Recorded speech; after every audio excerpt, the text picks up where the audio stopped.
It's the Red River Farm Network Crop Tour presented by Pioneer. I'm Kara Hart here on the Red River Farm Network. Joining me, we've got Pioneer field agronomist Kristie Sundeen. Kristie, we're just wrapping up the second day of this tour. It's been quite a day today, hasn't it? Yeah, it's a little bit of a drive today. We were all the way down in Buchanan, North Dakota, came back up to Brockett, North Dakota, and then we were all the way up by Rock Lake, North Dakota. So we made quite a few miles on today. So it's been a very interesting crop to watch and see how far in advance things are. And let's maybe look back at some of the soybeans and corn that we've seen in the different areas. So actually the corn is pretty far along. A lot of it's denting. It depends on the maturity and the area for the most part, but a lot of it is fully dented or beginning to dent. Some areas where you've got longer maturities in the area where it should be grown, they're beginning to dent. Stuff that's kind of in the right maturity zone is fully dented. So I think we're a lot further along than we think we are. If we got 2 weeks of really nice 70, 80 degree weather, I think we'd be getting close to black layer. So canola also noted that there was a lot of canola being swathed, canola harvest well underway in a lot of areas up here too. Yeah, canola harvest is kind of hit and miss depending on the geography. Even out west in my geography, we've still got a lot of canola in the field, more than I would like, actually, to be honest with you. These rains have kind of been a hindrance on that. I mean, we like the rain, but when it comes to harvest, it would have been nice to have some of this canola off by now.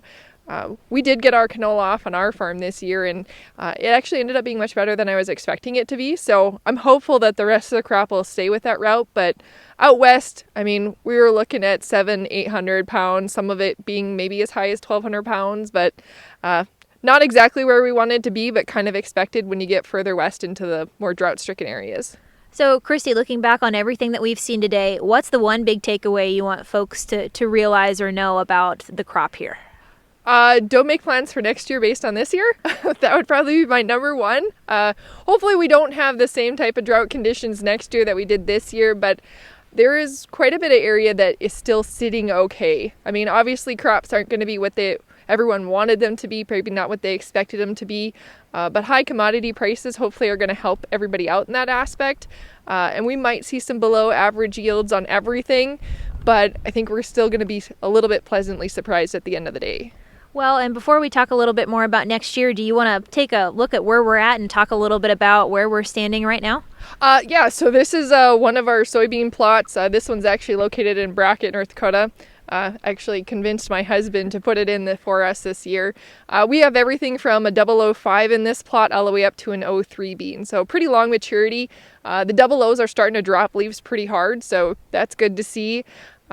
These late rains have definitely helped all of the soybeans across my entire geography, helping us with the fill, and some of those top beans hopefully are going to fill out nicely too. So we've got a lot coming in our lineup. This year we actually have some 009 and an 01 Enlist soybean that are on the market this year. So if guys are interested in the Enlist system, we have a lot coming down the pipe and we're really excited about that.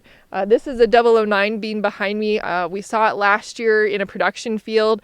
Didn't have a lot of data on it. I will tell you this year I'm really excited about it. It looks phenomenal, has a nice tall crop. Even in areas where we're a little bit drought stricken more so than here, they still have a really nice size to them. So I'm excited to see what the yield data comes out on it. So let's take a look at some of these pods. Can we get a look at a plant here? We can pull a nice big Awesome. plant. We won't go too far in, but we'll just pull one. Yep, so we've got a really good potting here.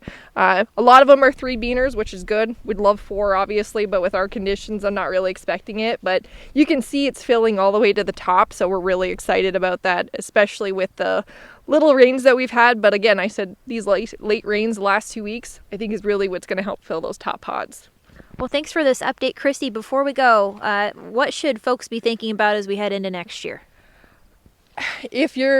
Whatever you're interested in, whether it's corn, soybeans, canola, sunflowers, I would definitely be talking to your sales rep early this year.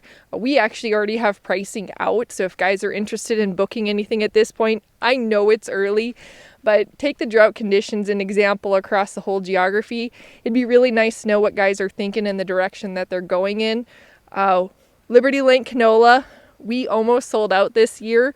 Obviously, we're going to have a bigger pile for this next year, but we're really excited about our Harvest Max Liberty Link lineup, and our Lumiderm seed treatment did phenomenal again this year, so we're really excited about that. Well, Kristie, thanks again for joining us. Thanks for being our tour guide today. We've had a lot of fun in addition to checking out the crop here. And thank you all so much for tuning in here on the Red River Farm Network's Crop Tour presented by Pioneer.